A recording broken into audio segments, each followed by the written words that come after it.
오늘 출애굽기 14장이고요. 출애굽기 14장은 여러분 잘 아시는 출애굽할 때 홍해 사건입니다. 홍해를 가르는 그 사건이니까 전반적으로 여러분들이 그 사건은 잘 이해하실 거라고 생각하고, 이 본문에서 무엇을 중점적으로 둬야 될 것인가를 한번 고민해 보면, 하나님을 드러내고 하나님 중심으로 하기 위해서 단순하게 홍해를 우리의 삶의 문제로 치환시키고 그것이 해결된다, 하나님의 도우심이 있다, 뭐 이것도 틀린 얘기는 아니에요. 그것도 있겠지만 여기에서 반복되고 강조되는 것이 무엇인가를 확인하는 게 필요합니다. 본문에서 무엇을 얘기하는 걸 보면 4절에 보면 이 일로 인해서 어떤 결과가 있게 되고 하나님 의도가 무엇인가 분명히 드러나거든요. 4절에 내가 바로의 마음을 완악하게 한즉 바로가 그들의 뒤를 따르니 내가 그와 그의 온 군대로 말미암아 뭐 한다고요? 영광을 얻게 된다. 그리고 애굽 사람들이 나를 여호와인 줄 알게 될 것이다. 이것이 하나님의 의도예요. 똑같이 17절에도 보면 내가 애굽 사람들의 마음을 완악하게 할 것이고 그들이 뒤를 따라올 것이고 내가 바로와 그의 모든 군대와 그의 병거와 마병으로 말미암아 영광을 얻게 될 것이고, 또 18절에 내가 바로와 그의 병거와 마병으로 말미암아 영광을 얻을 때야 애굽 사람들이 나를 여호와인 줄 알리라, 이렇게 돼 있죠. 그래서 이 사건의 핵심 포인트는 하나님께서 영광을 받으시는 거죠. 그리고 하나님의 백성 반대되는 애굽 사람들이 여호와가 누구인가를 알게 되는 거예요. 그래서 이게 너무 한정적으로 이스라엘만을 위한 건 아닌 거죠. 전 세계를 향해서, 어떻게 보면 애굽은 그 당시 최고의 강대국이고 모든 사람들이 우러러보는 곳이었는데, 그리고 이스라엘 백성들은 거기에 노예같이 살고 있었던 그 상황 가운데 하나님께서 하나님이 어떤 분인가를 선포하시는 사건이고, 그것을 통해서 영광 받으시고, 그 결과로 맨 마지막 절에 31절에 이스라엘이 여호와께서 애굽에게 행하신 그 큰 일을 보았으므로 백성이 여호와를 경외하며 여호와와 그 종 모세를 믿었더라고 되어 있죠. 결론적으로 이스라엘 백성들에게는 이런 결과 하나님을 인정하게 되고 경외하는 마음이 있게 되고, 그리고 이스라엘 백성들이 또 모세를 인정하는 결과가 나오게 된다. 자, 결과가 이것이기 때문에 우리는 이 본문이 그 결과를 향하고 있기 때문에 과정도 그 결과를 가지고 해석하는 것이 필요하다는 거죠. 그게 성경을 본문 중심으로 보는 방법이라고 여러분이 이해를 하셔야 돼요. 자, 두 번째, 여기에서 또 반복되면서 좀 핵심적으로 볼 수 있는 게 뭐냐 하면 누구를 섬길 것인가의 문제가 나와요. 자, 보시면 5절에 이제 이스라엘 백성들이 이제 그 딱 갇힌 곳에서 딱 있다는 소식을 듣고 이제 마음이 변하죠, 바로가. 그래서 그 백성이 도망한 사실이 애굽에게 알려지고 바로가 그의 신하들이 그 백성에 대해서 마음이 변하여 이르되 우리가 어찌 이와 같이 하여 이스라엘을 우리의 섬김에서 놓아 보냈는가 라고 합니다. 그래서 이스라엘 백성들을 어떻게 규정하는가? 우리를 섬기고 있던 자들이라고 규정을 해요. 하나님은 그 섬김에 이스라엘이 원래는 하나님을 섬겨야 할 백성인데 애굽을 섬기고 있는 상황이죠. 그 애굽을 섬기고 있는 상황들을 하나님을 섬기는 상황으로 변화시키는 것, 이것을 구원이라고 얘기하는 거죠. 이 구원 사건이 이제 이후에 우리에게 보여졌을 때 출애굽 사건이 말 그대로 구원의 사건이 되는 거고, 그 출애굽 사건과 특별하게 이 홍해를 가르는 사건이 이제 세례로 이렇게 이어지잖아요. 그래서 세례와 같이 하면서 하나님의 백성으로 인정되면서 이제 누구를 섬기는가가 변화되는 사건, 그것의 핵심이 지금 이 부분이에요. 이 얘기가 이제 반복되는 게 이스라엘 백성들이 12절에 보면 이제 애굽 사람들이 막 쫓아오니까 겁이 난 거죠. 두려워서 한 얘기가 다른 얘기가 아니에요. 12절에 우리가 이제 모세에게 얘기하는 거예요. 애굽에서 당신에게 이런 일이 이것이 아니냐. 이르기를 우리를 내버려 두라. 우리가 애굽 사람을 섬길 것이라 하지 아니하였더냐. 애굽 사람 섬기는 것이 광야에 주는 것보다 낫겠다라고 얘기하죠. 그래서 이스라엘 백성들도 지금 이렇게 가다가는 안 되니까 우린 다시 애굽을 섬길래요, 바로를 섬길래요라고 돌아가려고 하는 거죠. 그러니까 섬김의 문제인 거예요. 누구를 섬길 것인가.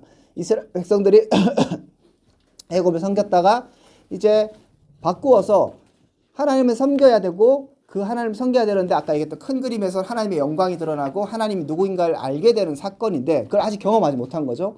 그러니까 마음이 흔들리게 돼요. 흔들리니까 다시 섬기러 가야 되겠다. 그러니까 여기서 다른 얘기 할 수 있잖아. 왜 우리 와서 죽게 했느냐 이런 얘기도 할 수 있고, 아 모세 믿고 따라왔더니 이제 완전 큰일 났다 이렇게도 얘기할 수 있는데 섬김의 얘기를 한다는 거죠. 그리고 앞에서도 바로도 우리 섬김에서 내어보내겠느냐. 그래서 이 핵심 주제는 누구를 섬길 것인가의 문제이다. 그래서 하나님께서는 이 홍해를 가르는 사건을 통하여서 하나님이 누군가를 보여주시고 결국 이스라엘 백성들이 하나님을 섬길 수 있는 백성으로 만들어 가시는 과정 가운데 핵심 사건이다라고 기본적으로 보시는 것이 맞습니다. 자, 그러면 이제 세부적으로 가면 이제 여러분 얘기를 많이 아시니까 어쨌든 간에 일단은 하나님께서 바로의 군대를 불러 들이시죠. 그러니까 어떻게 보면 유인 작전인 거예요. 그래서 여기서 10가지 재앙에서 끝내는 것이 아니라 거기서 6월절 그 기적을 통하여서 구원을 암시하시고 예수 그리스도를 암시하시고 그 다음에 여기에서도 바로의 군대가 바로의 마음을 완악하게 하셔서 그것도 계속 반복되죠. 바로의 마음을 완악하게 하셔서 쫓아오게 하시고 쫓아올 때 보면 다 될 것 같다고 얘기해요. 그게 진짜 뭐 100% 단지는 모르지만 어쨌든 간에 과장법일 수도 있지만 모든 군대 자기에게 있는 군대를 다 거느리고 와서 엄청난 양으로 이제 이스라엘을 잡으러 왔습니다. 그런데 아시는 것처럼 완화에 대해서 질문이 있는데 네. 이 내용의 완화들이 그러니까 하나님께서 완화하게 놔뒀다고 말씀하시잖아요. 그럼 이게 하나님의 뜻인 거예요? 아니면은 그냥 인간의 자유의지로 인한 그 바로 왕의 악함이 그대로 드러난 둘 다죠.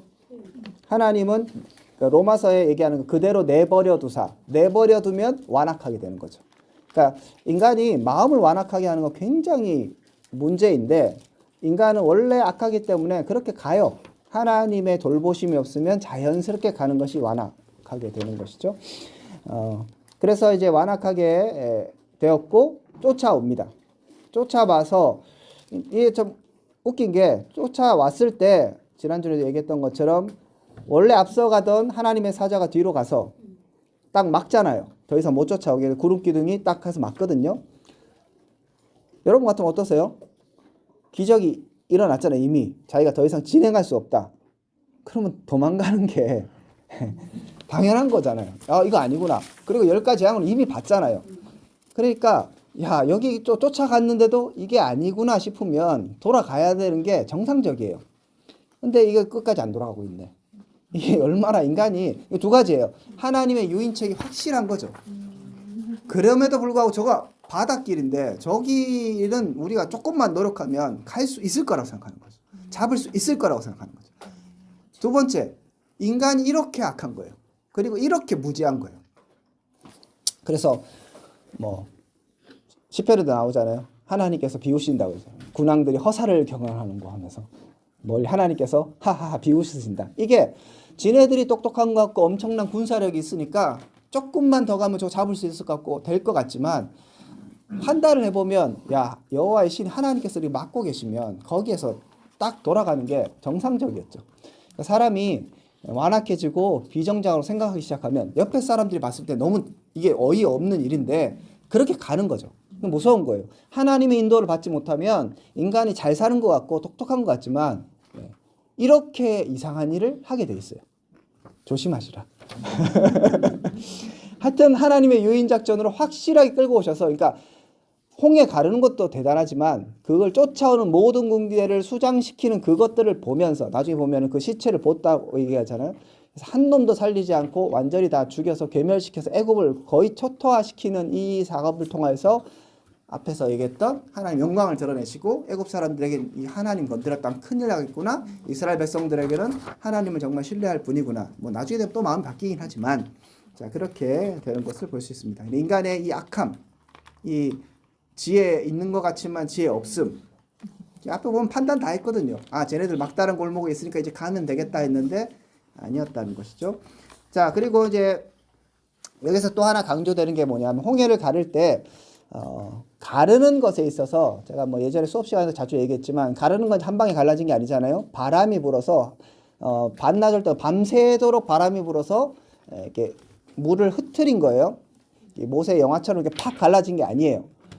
그러면 왜 그렇게 했는가? 팍 갈라지면 더 멋있을 텐데 여기에서 강조점은 마른 땅이 되었다는 게 강조예요. 그래서 여기 반복이 되거든요. 이스라엘 백성들이 바다를 마른 땅 같이 건넜다라고 돼 있어요. 그러니까 드라이기로 쫙 하는 것처럼 확실하게 이렇게 질퍽질퍽 대충 이렇게 하면 이게 문제가 될 수 있는데 확실하게 마른 땅이 되어서 그 수많은 군대들이 그 사람들이 갈 수 있게끔 했고요. 마른 땅이니까 전차들도 갈 수 있었겠죠. 그래서 따라 들어가는 거예요.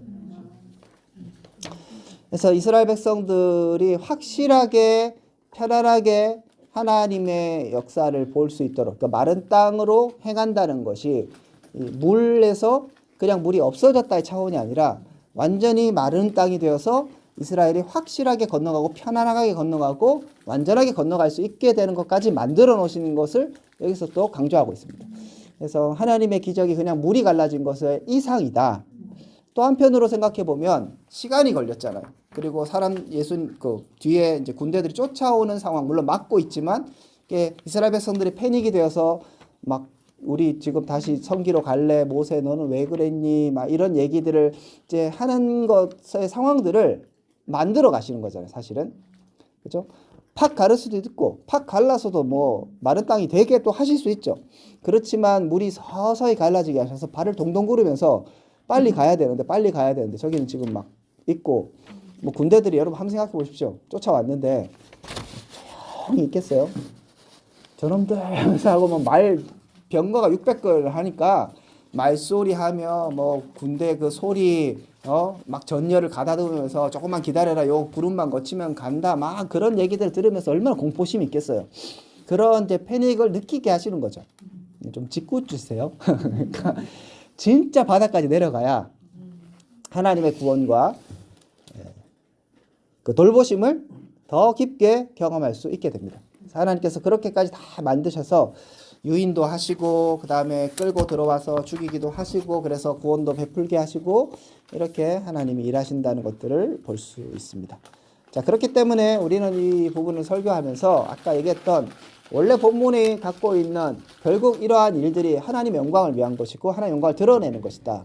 그럼 이것이 이제 오늘날 적용된다면 결국 우리가 우리의 구원 자체가 아니라 그것을 통해서 하나님이 누구인가를 알아가는 게 중요한 거예요. 그죠? 이 사건, 이 경험, 이 고난, 이 아픔, 이 어려움들이 결국 하나님의 모든 돌보심 가운데 하나님의 계획 가운데 진행되는 것이고 그 진행 가운데 하나님의 신실하심이 있고 당장의 상황이 너무 이제 급박해 보이는 것이 있지만 그렇기 때문에 우리가 거기에 집중하고 설교할 때도 결국은 우리의 상황과 환경과 모든 것을 사용하셔서 하나님은 하나님을 드러내신다. 그것들을 깨닫고 알아가는 것이 필요하겠고 굳이 또 이런 사건을 동일하게 경험할 필요는 없잖아요. 알아서 알면 제일 좋잖아요. 이제 그걸 봤으니까 역사에서 이제 깨닫고 이제 제발 좀 하나님 누구인가 알자. 하나님 중심적으로 고민하자. 두 번째 아까 얘기했던 섬김의 문제입니다. 누구를 섬길 것인가의 문제에 있어서 하나님은 이스라엘 백성들의 정체성을 이제 하나님을 섬기는 백성으로 만들어 놨는데 환경과 상황과 자신들이 느껴지는 것 때문에 이제 나는 더 이상 하나님 섬기려고 시작도 못했는데 사실 다시 돌아가겠다고 얘기하잖아요. 그것이 죽음의 길이고 그것이 자신의 삶을 망치는 길이지만 사람은 환경과 상황에 딱 맞닥뜨려서 잘못 생각하면 그렇게 돌아가려고 생각하는 거죠. 이게 잘못 왔다. 하나님 믿는 거 내가 이 교회 잘못 왔고 내가 이거 지금 이거 괜히 학교 왔고 내가 이 공부 괜히 했다. 이렇게 자꾸 생각하는 거죠. 그럴 수도 있어요. 그런데 생각해 보면 이제 우리 가운데 돌아가든 돌아가지 않든 중요한 건 내가 누구를 섬기는가의 문제인 거죠. 내가 하나님께 집중하고 있는가? 나의 환경과 상황이 하나님을 섬기는데 방해거리가 되지 않고 하나님을 더욱더 섬기게 될 것인가 안 될 것인가의 문제인 것이죠. 이스라엘 백성들은 이 환경과 상황 가운데서 돌아가자고 했고 우리가 정말 애국을 섬긴다고 했고 예전에도 그런 얘기를 했다고 하죠. 우리가 그때에 애굽을 섬긴다고 하지 않았더냐라고 얘기하면서 우리 그렇게 얘기했는데 네가 끌고 왔지 않느냐는 얘기잖아요. 그런 거 보면 이스라엘 백성들에게 앞에서 보면 성경 그 출애굽 앞에는 뭐 너무 고통스러워서 부르짖었다고 얘기하잖아요. 그러니까 자기네들이 구원해달라고 했어요. 그런데 이제 조금 어려우니까 또 이제 왜 우리를 구원했냐고 이제 투정 부리는 거죠. 인간이 이제 딱딱하는 거예요. 그런 모습들을 보여주며 우리가 그렇지만 흔들리지 말아야 할 것은 하나님이 섬기는 것이고 나의 정체성을 잊지 않는 것이어야 된다. 이런 것들을 말씀하면서 이제 여러분들이 그 출애굽의 여러 가지 다양한 이야기들을 하나하나씩 좀 말씀하시면 설교하시면 좋을 것 같다라는 말씀을 드립니다. 자, 질문 있으면 질문하십시오.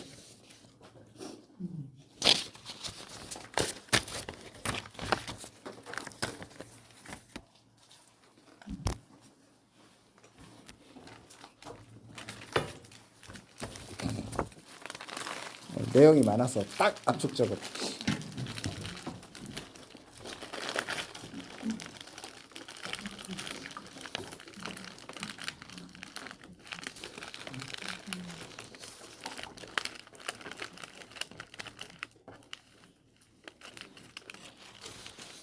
자, 다른 질문 없으십니까? 자, 네, 그러면 오늘 이렇게 마무리하고 식사 마저 하시고 더 즐겁게 오후 시간 보내시길 바랍니다. 수고하셨습니다.